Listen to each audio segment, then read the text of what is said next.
Hey, what's up, y'all? Thank you for tuning in once again. It's your boy Tassi Jansen, and today we are here with none other than Mr. Aisho Jose himself, BlaqSlim. You know? Hey, Slim, what's good, Maji? I'm good, my brother. I'm good. How are you doing? I'm good. My brother, I want to take you back for a bit, all the way back to your Cape Town artist days. Aisho Jose. Yeah, the broke days. You know what I mean? Tell us, dog, from being a Cape Town artist, making a move to Joburg, how was it? To be honest with you, bro, the first year was like incredibly challenging. I'm not gonna lie, incredibly challenging. I'd say even 2 years, first 2 years, because I didn't know anybody. I knew maybe 1 or 2 people. So there was no network. You know how they say your network is your network. I had no network, so you can imagine I had no network, right?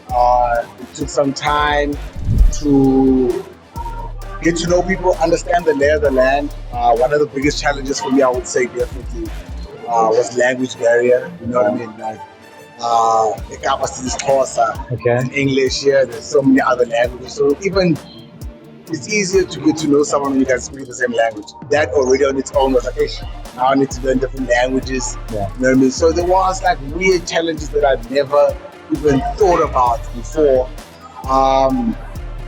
But I think it turned out all right, bro. Yeah. So from a music perspective, would you say, now that you know the lay of the land, making music in Cape Town versus making music in Joburg? Completely different. I think making music in Cape Town, the art is there, bro, like for sure. Like us as Cape Townian musicians make music for the art, right? It's like we're not really focused on the money so much, right? Mainly focused on the art, which is why you find a lot of artists that come from Cape Town coming to Joburg. Musically they dominate, but then there comes the business aspects, which you don't really learn much about, because everything in Cape Town, everyone's working on a small budget in Cape Town. So it's like, it's not that the club promoter doesn't want to pay you big racks. The club promoter doesn't have money. You know what I mean? The club owner doesn't have money. You know what I mean? The guy that's doing the festival, he's just the face of the festival. He doesn't own the festival. You know what I'm saying? So there were those challenges where there's a lot more ownership in Joburg, so there's a lot more hustle spirit. You know what I mean? So I think that was one of the first things that I noticed, to say musically, in terms of making music, Cape Town is like, the same thing with Durban. You know what I mean? Like, there's a lot of guys that come out of Durban. Musically, they're strong, right? Maybe have a bit more of a business background there. But that, I would say, was probably like one of the hardest challenges. Understanding the musical side and understanding the business side. Once I got to understand the business side, I fell in love with the business side, bro. Like, I was like, I like making money. I like making money, but I also like making art. And I think Joburg allowed me to balance the two. So we know you're at AMPDstudios, and just from you speaking to us, we can hear you are talking from a A&R perspective. How has that been? So, I mean, let me take it a bit back and say I moved to Joburg as an artist, right? That's what I was. For sure. I had a bit of voiceover knowledge because I'm a musician, right? Got to Joburg, learned how to do A&R. For those who don't know what A&R is, it's basically getting paid to listen to music. You get paid to listen to music. And I would work with agencies that do certain competitions. Like I would do A&R for Hunters, and I had a close relationship with them from Cape Town already. So there was this campaign called Jacques Culture House for the artist called Trésor. I was able to do A&R for that. Then I manage a space called AMPDstudios in Johannesburg, which is like a cultural house. So it also still allows me to be within the arts. You know what I mean?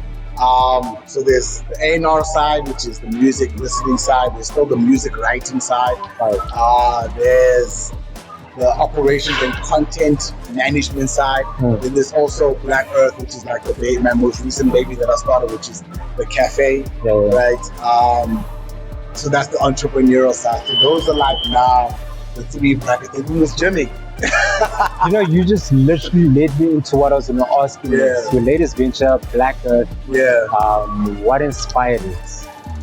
Bro, I'm going to try and summarize the story very, very quickly. So 2 years ago, 2.5 years ago, I started working at AMP. And I worked at AMP through TV presenting. I hosted a show called AMP Live on MTV Days. Right. Fast forward, after the show ends, the season ends, and AMPDstudios is under another partnership. Right. That partnership ended because of COVID and all the post-COVID results. Right. Okay. So I started working there, and a month later, the place closed. Dead ass. 2 months later, the place closes, and then I don't go look for another job. I know this is like the perfect place for someone like me who's a creator, so I don't go look for another job. Right? I hustle, I work. The space is closed, we're still coming in the space myself. Spun. Even though the space is closed, we're still coming in. Right? No salary at the time. Right? This happens for about 6 to 8 months. Right? Transitioning into another partnership that AMP was getting into. Right? We get clients into AMP. Some of the clients I got into AMP to really help propel the space.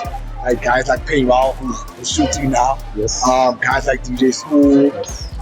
And that then, like, my bosses were able to see, like, yo, okay, this guy has more than, can do this and do this and do this, but can also like actually run the space. Outside of running the space, they were like, yo, just to say thank you for everything that you've done holding the place down. Me and another partner of mine, they were like, yo, we want to give you guys an opportunity to start your own business. You're in AMP. I was like, own business. And I was like, what can I do that is entrepreneurial, not too artsy because I'm already in the art space, entrepreneurial, and minimal cost. And it was like a coffee shop. Right? So we had spoken to them about it. They were like, yo, brilliant idea. The dope part about the unique strategy that AMP with Black Earth has, that AMP allows any company coming into it, they take on some of your expenses, right? And one of those expenses were like rent, electricity. So it's like, I'm running a coffee shop, I don't have to pay rent, I'm not pay electricity. It's like no brainer, bro. My costs are like super, super low.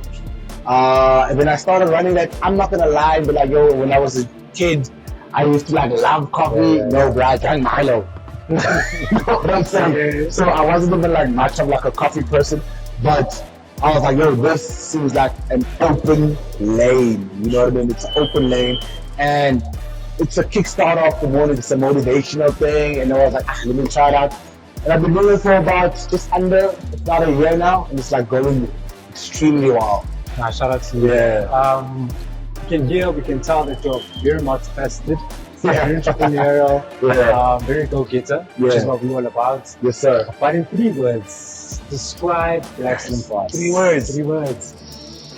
Oh, yo, that's tricky. 3 words. Innovative. Passionate.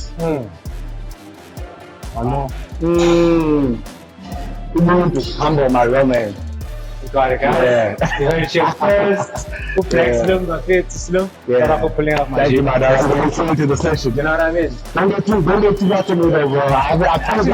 Look at this. Look at this. Yo, shout out for tuning in. Yes, sir. Keep up for the next one.